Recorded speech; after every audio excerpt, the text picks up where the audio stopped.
All right, cool. So, just quickly before we get stuck into it, I'm here with Christin Dailly, Emma Prideaux, Rosa Prideaux, Molly Ramage at the open day of Zone1 Health Studio in Baddow in Essex, 2nd to the 4th of July. Why this is important? This is a little bit like being allowed into Willy Wonka's chocolate factory that's been behind closed doors for the last 15 years. Now we're allowed in to see how the elite professionals train, the everyday heroes train. I cannot stress this enough. If you're anywhere near the Essex vicinity, come out to Baddow Park. The details are in the post. Message me if you want the details. 2nd to 4th, you can come in to the gym. Look at it, you can see it behind us. It is like world class, and actually train with Christian, Emma and Rosa. We'll get into all of that in a second. So, welcome Christian. Thank you, Andy. Yeah, look at this. Right, the team's on perfect. Look, everyone's on. There's Dave Walsh. Dave Walsh Dave is on. Walsh is on. Hi, Dave. Dave Walsh is on. We'll see you. We'll see you. Davey boy is on. I think Dave's coming in this afternoon for Dave is coming in this afternoon. heavy deadlifts. A bit of deadlift action. So everyone can see it now. We've got the setup. This is the first time I've taken the fun side of the island show on the road, as it were. We've got the gym in the background. As you can see, it is a stunning venue. So I thought this morning what we'll do is I'll just speak to Christian about strength training specifically, because I've spoken about it loads on these channels, why it's important to me, to my family, to our health, and why we use it in a certain way just to optimize health. And that's what this is about. It is a health studio, not a gym. So I thought we'd just kick off, if that's all right, Christian, winding right back. We've got a bit of time to your football career. And people know you obviously well from West Ham, locally, especially Scotland, World Cups that you played in. But your career started, 16 with Dundee? Dundee United, yeah. Played, well, I went from basically leaving school at 16 and playing under 16 football at boys club level, and I did one pre-season with Dundee United and actually played the first match of the following season. So you're in the first team at 16 or 17? At 16, yeah. I would have turned, I think I played about 16 years and 10 months. I think I played the first 3 games of the season. I scored in my first 3 games. Did you? Yeah. It was quite a crazy time. It was really good, really exciting. So that's about 30 years ago, is that right? Yeah, so it is 30 years ago, yeah. How has sort of nutrition and exercise evolved since then? What were you doing then that you don't do anymore? Yeah, I mean, it's definitely changed a lot.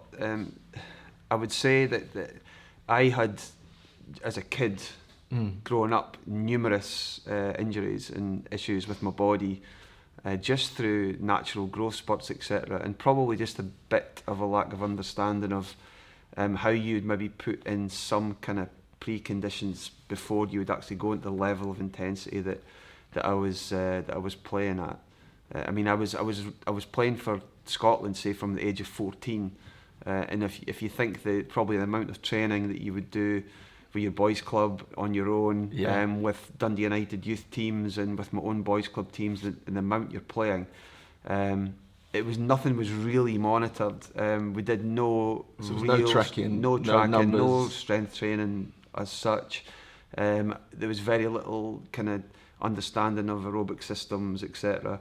But it was still, we just played loads of football and did loads of other sports, and we just kind of got on with it. And also from a nutritional perspective, I mean, at Dundee United, they're quite what would be perceived as being well ahead of the game in terms of nutrition.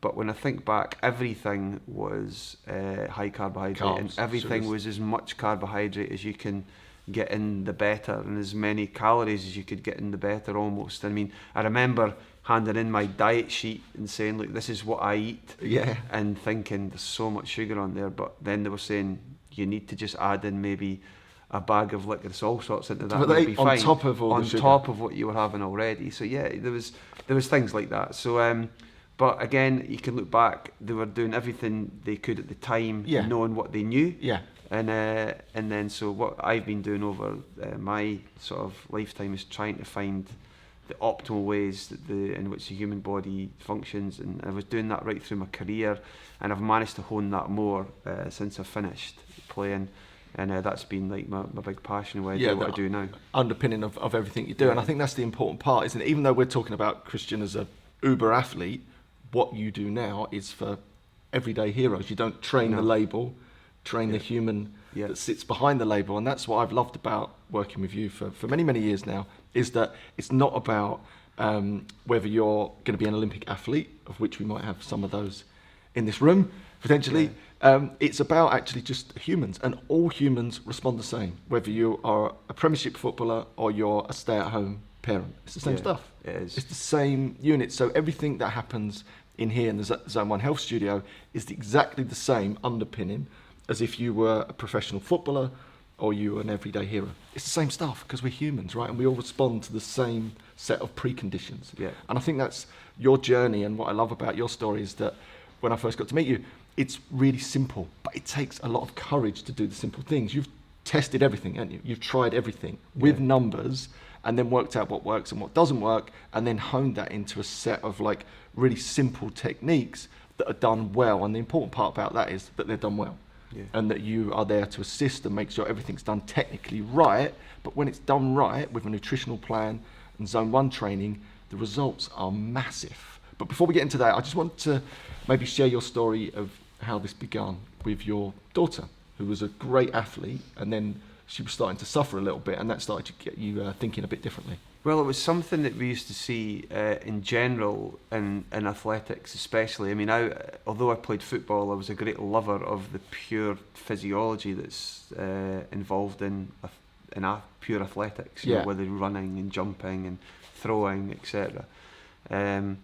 So I ended up coaching. My children were athletes, and I ended up coaching athletics as part of just my general development as well, and taking my own knowledge in there, but also wanting to get an idea of what was going on within the athletics world. And I was, over time, becoming increasingly frustrated by what I saw, because I could just see a huge number of what were at the time, mostly we had young athletes, maturing athletes, children who were probably, you know, between the ages of, say, let's say 11 and 18, and going through that sort of peak height velocity, real changes in their kind of menstrual cycles, etc., for females. And all we used to see a lot of the time was a lot of ill health and a lot of problems and a lot of inflammation that seemed to be emerging. And you'd have the odd one or two athletes that were coming through, and far too many were training really hard. We train Tuesday, Thursday, Saturday, Sunday. They'd be working harder and harder, but they seem to be almost regressing in their development a lot of the time. You get one or two who were maybe moving on, who were tolerating this type of training, and too many were going the other way. And I could see that, for example, my own daughter was one of them, and the more she trained and the harder she trained, you could just see these systemic inflammatory markers appearing. And if you now that we understand what was going on there, I mean, it's not just the training. This is, bodies are changing at an unbelievable rate at that time. They've got so many exams going on at school. They've got different things going on in their social life. And when you add all these factors in, the nutrition was something that was definitely, it's never looked at within these young athletes, and nobody's really ever coaching that either. This just seems to be you're in a system, and this is what happens, and if you tolerate it, that's it. If you survive the system, if you survive the system. So I was increasingly concerned about this, and started to go and take her different places. Obviously, I was doing my own research, saying, okay, I think I am starting to get to grips with the understanding of this, the physiology behind this. So I'm going to go to people who I would regard as experts and say, okay, look, this is what's going on. What do you think of this? I could find no one, even in the fields in the world that I was in, and within elite football, who had access to all athletics, sorts of. It's amazing. You could find almost no one who had that type of knowledge that was required to understand this type of systemic inflammation in these young kids, which prevents adaptation to exercise. That's what it does. So it's healthy athletes that adapt. Unhealthy athletes, unhealthy people, you see it all the time. You can bang your head off a brick wall all the time. Nothing really happens. You have to therefore get the athlete into almost what we term an elite level health. Yeah. And then you can develop them, and then from that you can perform. So we have jump in there? Yeah, that's just absolutely. a really important bit, because what you're just saying there about athletes is exactly the same with an everyday person. It's isn't exactly it? It's the same. Well, first. our everyday people that come in here, we term them all athletes. We have Yeah. everyone that comes in here we regard as an athlete. We're training them the same as we'd train any athlete. If we had an Olympian come in, because we've trained people who are now going to the Olympics. Yeah. And we just train Tara. My wife Tara is going to run. Yeah, exactly. Half marathon. Everyone. Yeah. So but the same thing applies. If an athlete is or a person is unhealthy, and they have these kind of systemic inflammatory markers that you would probably, if you take blood samples, you would be able to see those. And you can actually just see it in people, and you can see it when they try to pick things up or lift, or when you put heart rate monitors them and look at the aerobic systems, etc. You can see these changes. They just don't adapt the same. So the key for us is to first of all get them in a position where they're healthy. Yep. Then they're in a position where they're able to adapt. Once we've got them in that situation, we can then really start to move them on. When you've got them in a position where they're really moving on, if they want to compete in something, they can. But always coming back to that healthy base all the time. This is brilliant. And this is why it's Zone 1. This is a health club, and I love that concept. That's what I've been drawn to. It's not a gym, it's not that at all. It's a health club. It's about setting those preconditions to get healthy. And what you said there is so important, because this is the thing for like the average person, middle-aged person that's beasting themselves, they're doing their HIIT sessions, they're breaking down, they're getting injured, they're getting frustrated and getting nowhere.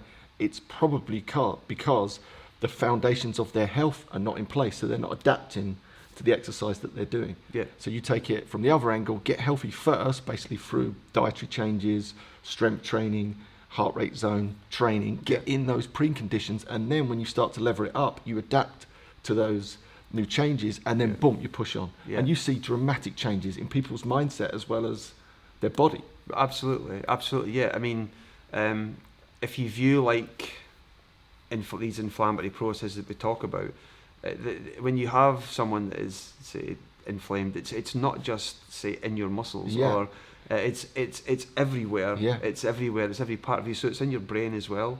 So what you see is, if you can get people in the situation where they have managed to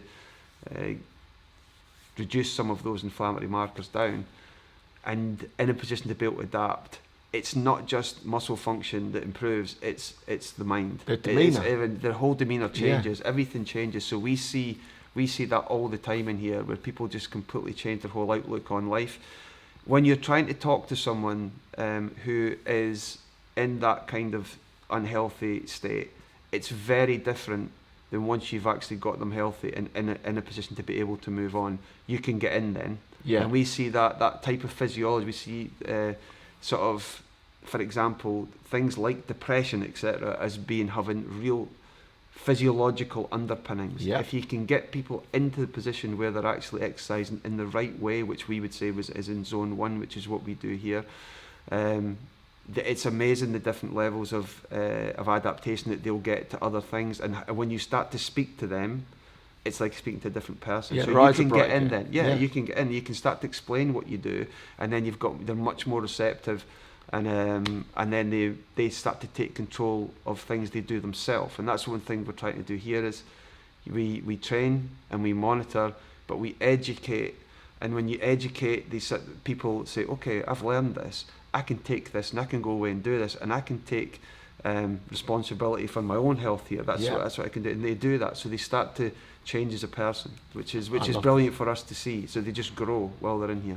Yes, there's a couple of things there. So I always talk about outsourcing motivation the right way. That's exactly it. So you come and work with Christian and the team, but you get educated. Who does that? Because normally you go to an environment such as this and no one really tells you what you're doing. They just tell you what to do, and then you walk out, and if they're not there, one day the trainer or whoever it is, you haven't got a clue what you're doing. This is the opposite of that. It's like education all the time, so you get to take control of your own health, which is so important. But something else there's a great book called The Inflamed Brain that I read, which is brilliant, and we've discussed this before, which is the idea that they used to believe that nothing could really cross the blood-brain barrier, but now they know there's certain sort of neurons that can get across there, and what they believe is, from an evolutionary standpoint, is that when there's inflammation in the body, this makes perfect sense, doesn't it? For example, if you had a virus we all know about that at the moment, your body's inflamed. From an evolutionary perspective, the last thing you want to do is be running around hugging the rest of your tribe, right? Because you're going to wipe everyone out. So what they actually believe now,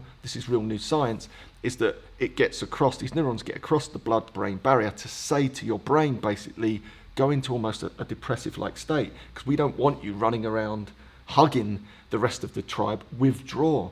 So when there's inflammation in the body, it's inflaming the mind, which is making people withdraw. And that ties in exactly what you see, isn't it? That then people, when they get these preconditions of health, suddenly, vroom, their whole demeanour's changed. Their eyes are bright again. They've got that, like you see it here all the time, don't you? Someone walking around, like some of the, you've had some of the older guys in here in their sort of 60s and 70s, suddenly walking around, strutting their stuff again. Their eyes are bright again. I mean, it's like, it's almost miraculous at times. I think that's why you're drawn to it. And actually, just on that note, just going off a slight tangent, what sort of led you into this? Obviously, you've got Harry's Heroes. Many of you have probably seen that. And like so many footballers we know of just their health and their demeanour has just completely nosedived, yet you've gone the opposite way. And what sort of drew you into this? Was it just more by luck than judgment? Not really. I think I've always had a natural desire to learn how the body's evolved to function. I mean, I've always been like that with everything. I mean, I've always been interested in what underpins anything. For example, even things like the universe, for example. You know, I used to be able to take quantum physics books to the side of my bed and just sit and reading this type of thing to try and understand the world of the very small and what's going on to atoms, etc. It's all kind of stuff that you would never see normal footballers having at the side of their bed when they're going on away trips. Probably the only two that read books. But I've always been really interested in how the human body has evolved to function. I look at how the body functions, and I just feel that if you can get to the bottom of, say, for example, how all this kind of complex dynamical system like the human body has evolved to function, you can start to you start to take it down to the cell, and how does a cell function? What does that mean? How does it produce energy? And when you start to take it down to that, you start to go, oh, and I think that it finds a way to a set of principles and values that you just, if people have the time to sit and study the body long enough, and you have that type of logic, people would come to pretty similar conclusions. You know, there's a set of principles in there that you would use. The body has evolved to function in a certain way. If you go back to, say, even times like our hunter-gatherer roots, and say how we lived then and compared to how we live now, we're living in a very different way from those evolutionary processes would have obviously been ideal from that during that time, and it's led to some real complications in health that we see today. But if you take yourself back to then, and what we do is we hone some of that physiology and allow the body to adapt naturally itself, and then you can take that into modern day science and say, well, what does that mean? Because you can actually look at those markers now, and then what we do is simplify it right down. So we've just simplified what we do right down. We look at the aerobic system, we look at your strength, we look at your nutrition, we're looking at the cell and how that functions. Okay, so what we're trying to get from that, we're looking at your coordination. Okay, how can we make that as simple as possible? How can we give you as much return on your investment as we possibly can? And we've done that. So we use very few exercises. We use heart rate monitors to hone and constrain those heart rates and build that aerobic system, that aerobic health. And we have nutritional strategy, and you just end up we put numbers on everything, and you can see the changes in that physiology. We can give you evidence of the changes in that physiology every day. You see people getting stronger, the muscle mass is going up, the body fat's coming down, the visceral fat's coming down, the inflammation's coming down. Everything is just moving in the right direction. They can interact with the world better, they feel sharper, they're quicker, they just pick things up better. You just interact in daily life, you're just interacting with the world in a completely different manner, and you can take control of that yourself rather than need any kind of pharmaceutical intervention or anything like that. And so you just live this long and healthy life, and you're the best that you can be. And like I said, if you know what you're doing with that, and you can take control of that, you can simplify it, and put it into a short time frame and say, okay, that I can just spend this amount of time per day doing this, and that's it. Yeah. It's like, yeah, you can do that. It's amazing, and it saves you wasting time. So we've just honed it right down, put numbers on the really important thing, what you're building your numbers, that feeds directly into your health status, and you're going all the way from like your sort of hunter-gatherer roots and how we've evolved to function, all the way to the latest in, say, sports science, and saying, okay, how's the body function? This is how it's evolved to function. This is what that means. This is what we do. There you go. It sounds so simple, but it's incredibly complex, but it's been simplified so that we understand it, so you can turn up and understand it and work with the team. And there's a few brilliant things that you've just touched on there, and the heart rates is one. And this gives us the name, Zone 1, because it's all about training in heart rate. And I thought we could just dive into that a little bit deeper, because one of my passions, well, it is my passion, is being alcohol free, right? It's the thing that I love. And in this room, Rosa Prideaux doesn't drink. Emma Prideaux doesn't drink. Yeah. You barely drink these days, if at all. And what we noticed, which is really important, around heart rates. So Christian and I and the team, we worked with a set of brokers in the city, and monitoring all the time, tracking everything, and you start to notice the jump in heart rates when someone's been out on the sauce drinking, and it was dramatic, and it was a real, I think, demonstration of how dangerous it can be if you've got no idea what your markers are, and suddenly you get a huge jump in heart rate. Because I think you've noticed when people have had a drink, it's jumped by about 10 to 20 beats. Yeah, well, the heart rate monitoring for us has been absolutely unbelievable. Yeah. So that was something that we've obviously been doing this for, probably really focusing on it for probably 10 years now. So we're really good at that, and we've seen some incredible things. And you're right. I mean, if you see someone having a drink on a night and they come in the following day, let's say they're running at the normal run, they would run at, say, 9-minute miles, let's say, and they were at 150 beats per minute, and that would be their Zone 1 heart rate. The way designated would be their Zone 1 heart rate, which, and we could explain more about them another time, but that would be their Zone 1 heart rate.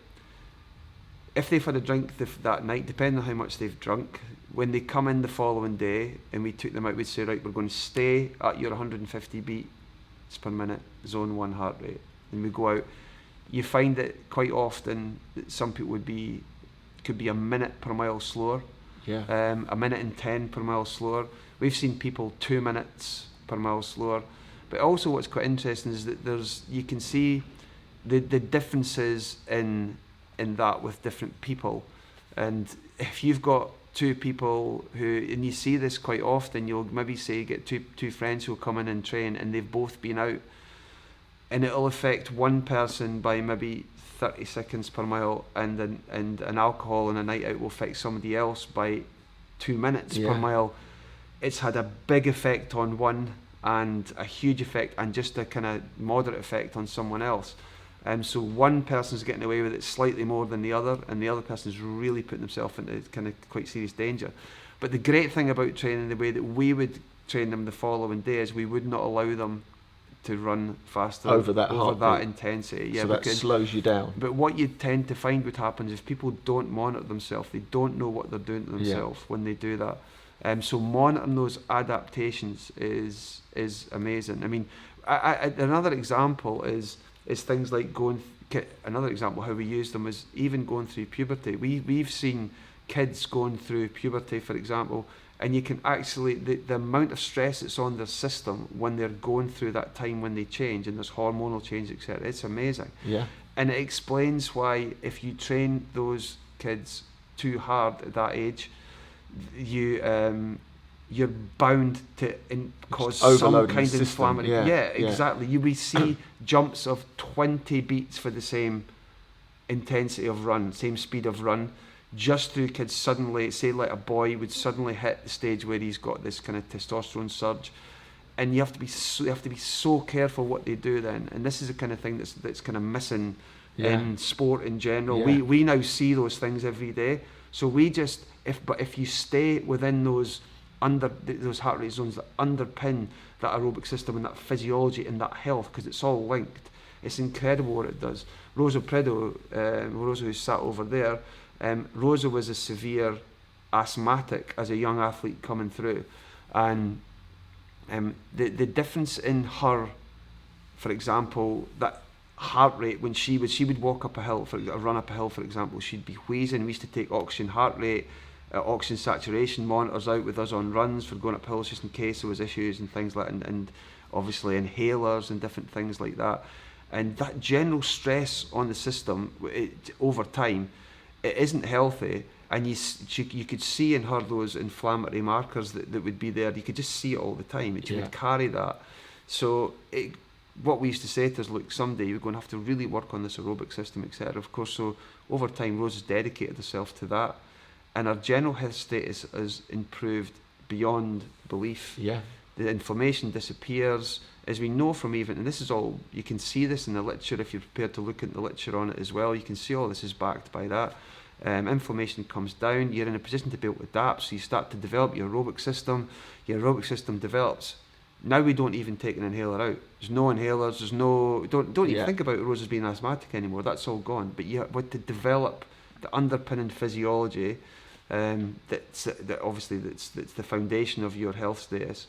And then there's things going on at a mitochondrial level within the cell, there's things going on within a genetic level, and how genes express themselves and what that means, and how all these genes function, and what their function is. They're meant to function optimally in a certain way. If you don't live properly, they don't, and they do different jobs, and everything goes a bit haywire, and then these inflammatory processes kick on. So we know that, so we say, if we can get the system into this kind of like this homeostasis, this healthy way that it's low inflammation, and optimise that, you create that foundation, you're ready to adapt then, so you know they can adapt to exercise, and you start to build on top of that, and but you keep coming back to it all the time, and it's incredible what happens. You see the same thing in women who are going through menopause, same type of thing. And you can really guide this. It is an absolutely incredible thing to be able to guide. And once you start to perform, because our strength training is done what we call in Zone 1 as well, but with that aerobic system, when you start to develop that and start to understand what that is and start to train within that, you realise that you can actually do a lot. It's not no pain, no gain. It's the opposite to that. It's like no pain and optimal gain. And then you're setting this foundation for any other form of stress you want to put in your life, whether that's a training stress or a life stress. Because we do some intensity in our training, etc. And obviously the strength training we do, and the work has got intensity to it as well. But those physiological adaptations that you get from honing that healthy aerobic system, using the heart rate monitors to guide that and to guide your health and the strength, and obviously nutrition does the same thing. If you look at the cell, all these things are doing the same thing. So we feel that we've just managed to hone that optimal balance just of all that whole system, of everything. And it works brilliantly. It's been fascinating to watch. So it's, in general, going back to sort of saying you've been fascinated. It's just been a fascination and a journey towards looking at how the body's evolved to function. What does that mean? And getting into these heart rates and sort of being able to monitor people's health status with that heart rate is amazing. And it tells me when I'm ready to give someone some intensity as well. So obviously if someone comes in and they've been out, right away, you can see it. You can see it when they've not slept or whatever, and you say, no, we just stay in Zone 1. You wouldn't want to come out of that. You just stay within there. And just to jump in this, it becomes like your own protection system. Like, I know that I would have been the classic guy in his 40s that keeled over, dead. And I know it sounds extreme, but it's true, because the lifestyle that I was living, I wasn't looking after myself, and I was a classic that, because I was once a warrior, i.e. an athlete, I could push myself, absolutely beast myself, and in my mind, what I would do after a big night out is go and beast myself, to sweat it out and get it out of the system. And then only now, after training with Christian, understanding how it all works, what I realised is that my heart rate would have been massively elevated. It might have been up 15, 20 beats. Like, if my resting heart rate at the moment is about 42. So that's, let's just say it wasn't then, it was probably closer to 68, by the way. It's come all the way down. But imagine that's almost a 50% increase in your heart rate. Then you go and beast yourself like you would normally, and it's no wonder that people keel over, and that's why this is like really, it's an empowering system. You understand your own numbers. Well, all you'd have been doing is adding into the stress, and then it just becomes a stress tolerance issue. I mean, you'll get certain people who can tolerate huge amounts of stress, and other people that can't. And it is an amazing thing. It's an amazing thing to watch. I love it, every bit of it. And so that's we're talking about sort of overall health. I just wanted to touch on a couple of things that are really important for me as well about all of this. For example, like I would never have guessed in a million years that the one thing that I did with my two teenage girls was strength training. And like cardio and Zone 1, and I love it. And my wife Tara's like absolutely into it, as you all know. Love Tara. She's here, spends lots of time with you. So she's done so well. She has done so well. But just to dispel a few myths around this, like because predominantly at the moment, the people that you train in here are female, lots of teenagers, and there's always a bit of that sort of mythology, isn't there, around strength training and women, for example, that all of a sudden they're going to lift a weight and then they're going to get some sort of bulging muscles everywhere. Maybe you can just explain a bit about that. Well, I mean, that's obviously it's very difficult for a woman to put on any size whatsoever when they strength train. I mean, they don't really have the hormonal status to do that. But and I mean, this is about being strong, and being strong for your body weight, and being strong for your BMI, and this is about health. I mean, the way that muscles function, for example, when you build someone's muscle mass, it's more about the prevention of type 2 diabetes, the prevention of cardiovascular disease, the being able to interact within the world better. You know, it's about hormonal function, etc. It just doesn't, that lifting weights and ending up big just actually doesn't happen. You would have to eat an incredible amount of food, you know, 5,000-6,000 calories a day. You'd have to be on a huge training program. The whole idea would be to get as big as you can. That would be it. That just doesn't happen. I mean, you'll see from your own daughter, for example, Molly, who's uses for strength training for Bali, incredibly lean and strong. But we want people to be strong for their body weight or for their BMI. We want them to be strong for that, and that's what we look at. Those are the numbers we look at. It's not how absolutely strong people get. It's based on their own size and stature, etc. And it's health markers, prevention of type 2 diabetes, you know, insulin resistance, etc. that we're looking at. And from our perspective, we've got, say, Emma Prideaux, who is obviously is part of what we do here, and she is the #1 endurance runner in the UK. So that's endurance running, so that's marathon for her age group, rated, obviously over 45. #1, broke the British record for 20 miles last year, and on the all-time list for marathon, that type of thing. So it's endurance running. It's 26.2 miles. And just to jump in there, Emma didn't really start running until she was in 40. 40. I mean, it's and pretty amazing. She'd ran. Amazing. So she'd ran. She was at school up to about the age of 16, and I'd ran at a club. And, doesn't drink. I'd competed in Essex Championships and things like that over the track in 1500 and that type of thing, and then had a 25-year break from not running at all, and in fact stopped running for a lot of the same reasons that we've talked about. The more she trained and the harder she trained, having a brilliant attitude, the worse she felt. The more inflammation she had, couldn't understand why. You're actually training more, training harder, and getting worse. And trying to work out these things as a young athlete. So that's what we can do. We can explain that. But if you take someone like Emma now, is doing the training she does, it's predominantly about this low intensity aerobic Zone 1 volume that she does, but she strength trains. Now you can't, and she strength trains the way we strength train, and she can pick up a 130 kilogram deadlift, for example. But that doesn't mean you're big, because you can't be big and be a marathon runner. You've got to be lean, but you're really strong, and it's all about health. It's about the health of your aerobic system. It's about this low intensity aerobic development, but we keep that muscle mass up, because muscle mass is really important for obviously just general force production. It's really important for just general coordination, It's really important for just obviously your general health status in the main. And it's just such a big thing for what we do, but also bone density. It's really important for bone density, injury prevention, and that's really important to us. So we probably spend maybe 2 or 3 months where we really focus on that strength. We want to build that bone density, we want to build that muscle kind of condition almost, build that coordination, and it's also a sign of youth. As we get older, you lose potentially 5 to 10. In fact, over the age of 50, you probably lose 10% of your muscle mass per decade, and that process is accelerating past the age of 50, 60, and stuff. And so you're looking to keep your body young. So, and if you get older and you lose muscle mass and you lose strength, and by the way, what's interesting, what we see is that people tend to lose strength first. So you'll get people coming in at 50 and they still look okay.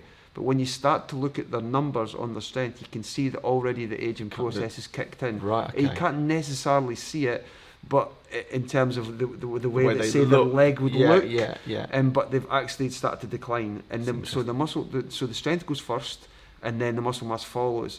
And what we're trying to do with people like Emma, for example, is saying, well, clearly the strongest we can keep you, if we can keep you with the strength of a 30-year-old. When you get to the age of 50, then surely that is a more youthful system that you're working with there. And we know this from the literature. Your cells will look very different. The function of the entire body will look different. It will be completely different. It will be acting like that of a younger person. The type of force production will be better. It sets the preconditions for other types of strength, for example, such as reactive strength, and we use skipping ropes, etc., to hone reactive strength, stuff like that. If you combine that again, it also, what's great about it, it gives you a form of intensity, so it's a form of stress on the system, which is important, that helps with, that we create a foundation of with the low intensity aerobic work. So we've got foundation of a low intensity aerobic work, you've got some of this strength training on the other end, which doesn't build size, it builds lean muscle tissue and builds strength. And you've got this nutritional strategy that we use that's going along at the same time, which is reducing inflammation, etc. And then sometimes once you've got all that thing bubbling along, we'll stick a bit of intensity in. But always we know when to do that because it's monitored with the Zone1 heart rates, see? And so this system bubbles along like that. So I said to Emma probably 7 years ago, look, if you just, what do you think of this? Because Emma was helping me coaching up at Chelmsford. What do you think of this? Because we're looking at these, and she's saying, that sounds brilliant, I'm going to do this. And so what Emma done was she just dedicated her life to Zone1. Said, I'm going to do that, I'm going to do it, and end up number 1 in the UK. From just watching Rosa going up to training, you go up and watch Rosa training up at the... And sorry, just explain that. So Emma's Rosa's mum. Emma's Rosa's mum. That's where the sort of connection came in. Yeah, and Emma would just bring Rosa up to training with me, say like 10 years ago, up at Chelmsford we'd be doing, with all our running group. And Rosa's trained to be an athlete some as well. Top, and Rosa's fantastic talent was coming through and winning Essex Champs and things like this. And we'd just be but always had some really good conversations about what we would see within athletics, what we'd see within the way that people were training then, what that meant. And so I asked Em if she'd come and say, let's form a group and let's just start to implement what we do here. Just learning, and put it into the adaptations that these young athletes were having was unbelievable. I was doing it, was getting unbelievable adaptations. Emma was doing it, was getting unbelievable adaptations to what she was doing. And an interesting, she actually ran a marathon with her sister, I think probably, let's say 6 or 7 years ago, and ran in around about 4 hours. Within the space of a... It's like, yes, I know. And Emma's sister beat her actually, yeah. Did she, right, and that's just, Emma's older sister. Let's just pause on that. So Emma's not run for years and years and years, comes back, runs a 4-hour marathon, which is trained for it. Which is a good marathon, and trained for it. Yeah, trained for it, which is a good marathon. But it's like not exceptional. She's a good runner, yes, but she's a good runner. Yeah. And 4 hours is a good time. Yeah. And she was good, and she's obviously a good natural endurance runner and has a level of talent. And I said, okay, so, but come and start to train. And as she got training, and we start to see the adaptations that emerge, you sort of going, well, hold on a minute, this could be, you could actually do something quite significant here. And then you end up running 2 hours 51.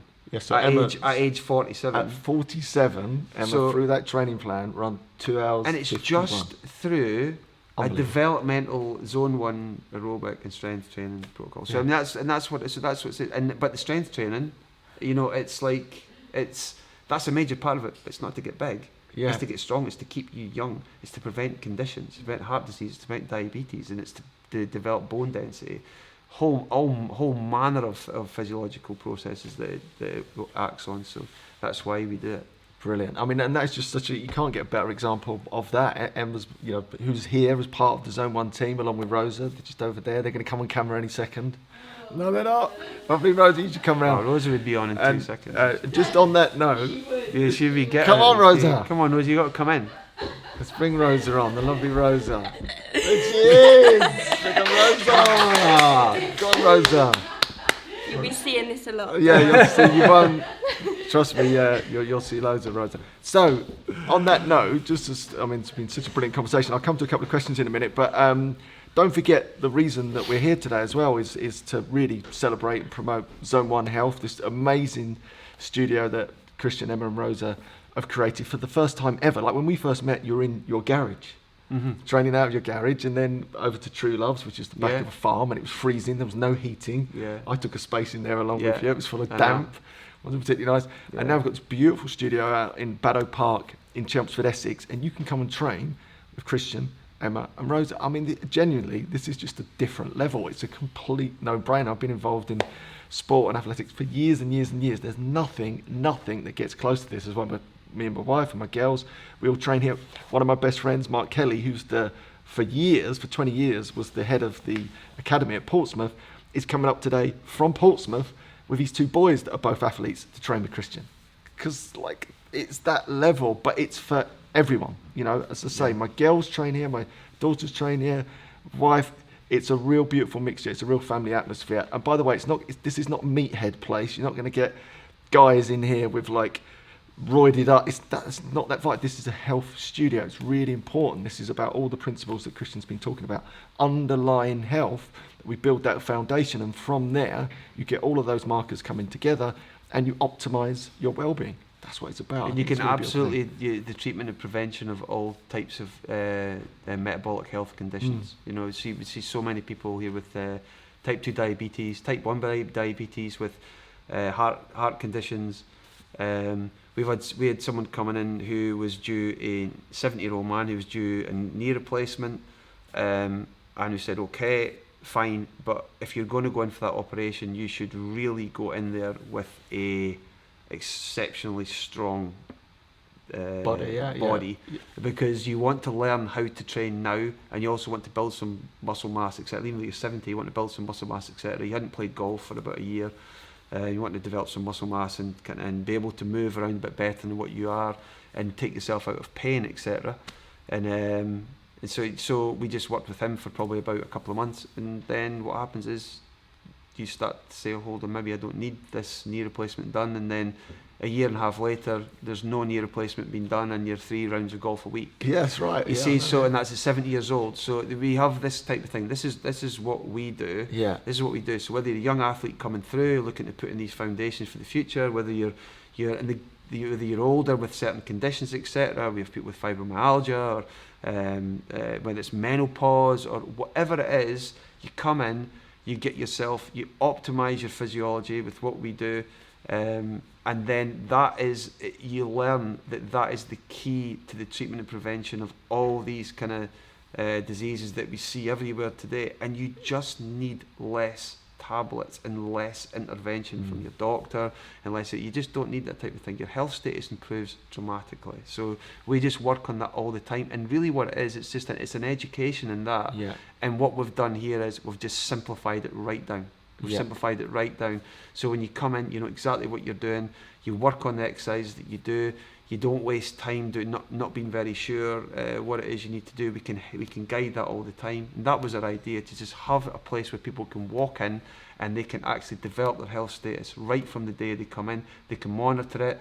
They can watch the improvements in it. They can feel the adaptations, and then from there on, they can go into the world and they can do whatever they like from there. They feel completely like a different person. They feel powerful in the world, and it changes people in so many ways, and that's what we get the buzz from. Yeah, and you genuinely do, and it's I've loved being a part of your story in this adventure over the years, and I think it is that empowerment. I said that right at the start, that you come in here and you learn how to manage your own health. You understand how to lift weights, the weights that you're lifting, you understand how your heart rate zone works, you understand the nutritional plan, and then it's yours. You're empowered with it rather than it being given to you, and then if that person doesn't turn up, nothing happens. This is about like long-term management of your health as we age, especially.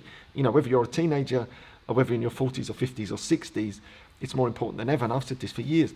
Like, the world's health studios should be full of 50-year-olds and 60-year-olds and 70-year-olds and 80-year-olds and 90-year-olds for the same reasons that we spoke about. Like, the body needs that muscle mass.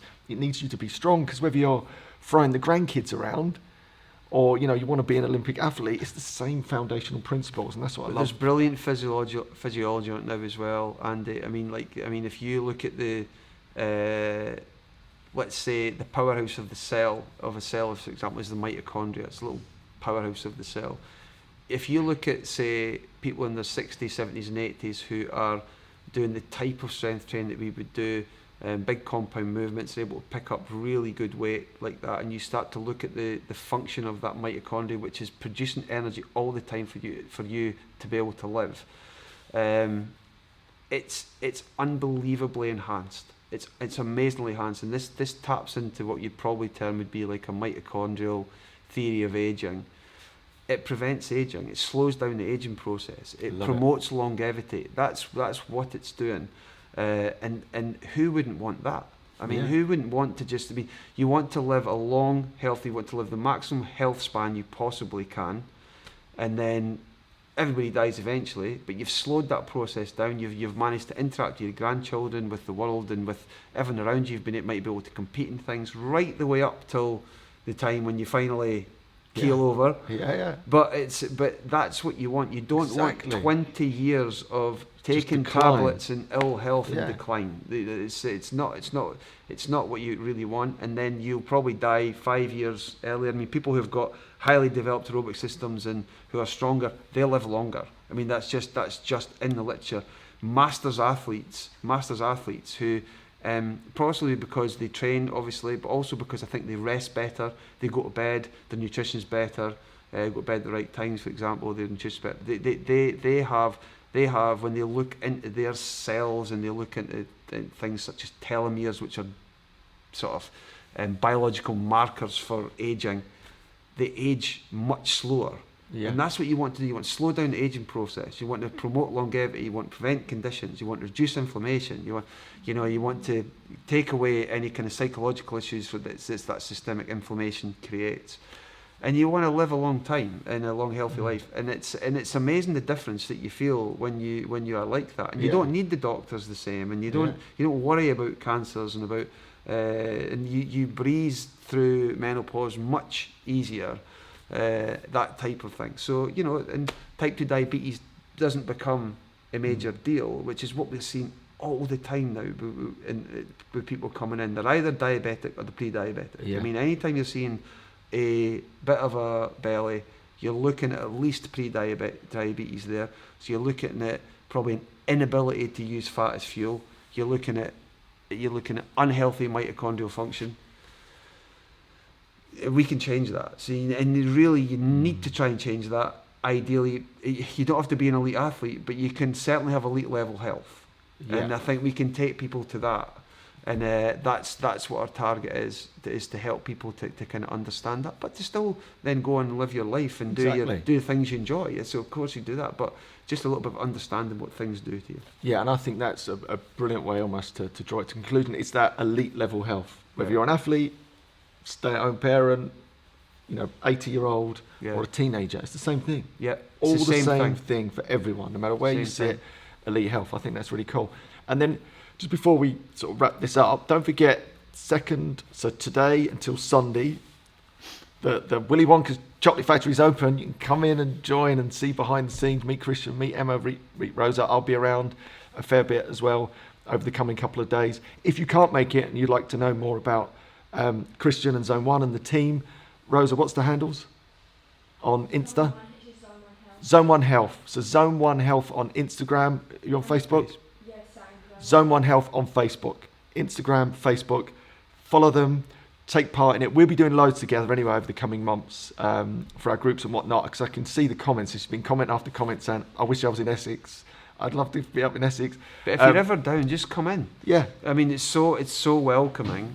You just come in and even if it's just for a chat, and just come and see what we do, and just like I said, it's so simple. You just learn the movements and learn what we do, learn how to monitor yourself, and then you can be an ongoing sort of conversation that over time with us as well. So it's our whole dream has always been to have somewhere where people can just walk in and immediately have somewhere to go that's not necessarily having to go to the doctors or having to go to the hospital or having to go somewhere that was requiring any kind of like pharmaceutical intervention. You can just go somewhere where you can actually start to develop yourself for you and require none of that. So that was that, and so, but you just need to know what to do, and so we've worked out what to do. We have a system that we work, but the system self-organises around every individual. So that's what's great about it. So you'll do something similar to other people, but it will be in your way, with your numbers, in your volumes and intensities, etc. And it's for you, because everybody's every different ages, different stages, different things, but it adapts around the individual. And if someone can't make it in to meet you or train with you, if there was a little bit of advice just on what they could do, like themselves at home, just to start building some momentum. Well, movement is medicine. I mean, there's no doubt about it. You've got to move, and you've got to make an actively get out and try and. I know people say it before, but even if it means getting out for a walk, it's really important to get outside in the sun, get some vitamin D, get out for a walk. But also when you walk, you want to get your heart rate up. You want to when you're walking, you want to at a pace. You want to get out, and you really want to. I mean, most of the time you want to go out for at least half an hour, and you probably want to get out to do something aerobic for half an hour, as many days of the week as you can. Get a good half an hour in of that if you possibly can, but once you start to get, the human body is really interesting how it adapts as well. Once you get to the stage whereas when people start to walk, they'll be walking in zone 1 naturally because they're not very fit. A heart rate. So if you've got a heart rate monitor, it's beneficial. And that's right. Because you can see it. You'll be able to see it. But as they get fitter, they'll actually make those physiological adaptations, and then they'll not be walking in zone 1 anymore. That's when they might need to add in a bit. You see, so eventually you need a bit more or a slight more intensity to kind of keep the same effect. So that's how you can. Your heart rate will be lower because you're getting fitter. So it's still good to get. See the numbers come down. You'll walk at the same pace, but your heart rate will be lower. Well, instead of walking at 80% of your max heart rate, you'll be walking at suddenly at 55% after a few weeks and months of that. And so then that's when it's saying, okay, if you want to add in and then actually improve your health even more, we can. Brilliant. So, but just move without a doubt. And then in terms of like the strength training, because obviously it's very technical the way that the Christian does it. It's it's the big compound movements that many of the movements people would know, such as deadlift, squat, done in the right way. Yeah. But for those type of things, is there anything people can do, or really do they need to see a specialist? No, I would say that in general, that I think the one thing that would be really handy would be to keep an eye on what we do. We work really hard on things like squat positions and on how you set your back in the right position when you're lifting things up or when you pick things up. And I always think in general in daily life when you're doing anything is to be aware of when you stand up, for example, trying as little as you can not to use your hands to stand up. So for example, people standing up from here rather than standing up using their arms to stand up all the time, and to make sure you're kind of thinking about posture all the time. Walking upstairs, for example, just keeping yourself in good posture. Everything we do when we strength train is about maintaining posture. We want to do it all the time. We've worked so much with athletes for so many years and maintaining these positions, these postures, etc., and making sure that your back's got this little natural lumbar extension, and holding your stomach muscles and your glutes in the right positions, and your hips musculature, etc., in the right positions. It's really important. But we'll be putting stuff on our Instagram and on our Facebook all the time where people can learn, and it means that when they're doing anything like picking things up in real life, you just won't. You want to think about that a little bit when you do that. the one thing that we love about what we do is the posture aspect of it, and having people kind of walking like a bit like here and walking out here, and everything is about this. It's about this, and people coming in, and so they come in, they walk out, and they walk tall, and they walk properly. And when you walk, we'll get people walking like this as well, and with these right postures.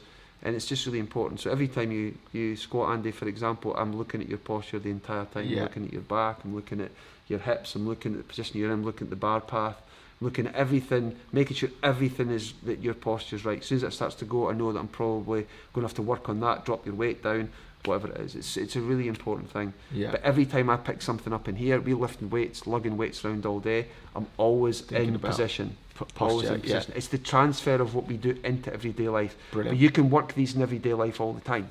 Yeah, see? Exactly. So you get out walking, get out moving, picking things up. You can do that all the time. Brilliant. And then keep your eye on the Instagram, the Facebook, because then the guys and the team will be posting and talking about different positions and tools and tips and techniques if you can't physically make it into Baddow Park over the next couple of days. But I'm just looking at the messages. There's loads of people saying they're going to come out, I think. Also, what I think it's good for is the skipping rope. Oh, the skip. Yes, we haven't even talked about skipping. And keep an eye on our overtime on that, because we'll be doing lots of skipping. We could get Rosa to Rosa will be. Like the skips are double unders. Rosa could skip in the background. Yeah, we get Rosa skipping in the background next time. Yeah. Maybe. All right, we can talk about menopause as well. That's a top subject in here for anyone who wants to come in and talk about that. Emma loves that subject as well. That's her favourite subject. I'm fighting it. Yeah. Oh, there's Rosa Prideaux's on there as well. All right, so we don't have a website yet, but Instagram page and Facebook. Yeah, so there isn't a website. There's an Instagram and a Facebook. Like this is literally the studio's just opened. So that's right. A lot of this stuff. All right, perfect. Email us, and we will be in contact. And we're looking to develop the means of communication more and more as we go on. Yeah, and we'll work on that as well, I'm sure, with many of our groups. Yeah, cool. Right. All right, team, I think we'll wrap it up there. I can see through the comments there's loads and loads of great stuff on there. I'm sure everyone enjoyed that. We'll do it again. We might make this a bit of a regular slot, because there's so many things people want to talk about. Plus, I've got my nice little camera set up here. Yeah, which looks good. I've got the Wi-Fi working. Yeah. We had to wait till the Wi-Fi was working. Yeah, it's pretty cool. It's really cool. And then we will, we'll wrap it up there. And like I say, any comments or questions, let me know, and I'll get to Christian. And don't forget, you can come down to Baddow Park, right? 2nd to the 4th, so Friday till Sunday, or any time for that matter. It's just a bit of an open day, open weekend, let's say. Come and see Christian and the team. This is where I'll be. I hang out all the time. It's where I train. This is incredibly important to me and my family forever, right? This is like, my investment in our health going forward, and longevity that we spoke about. It's incredibly important.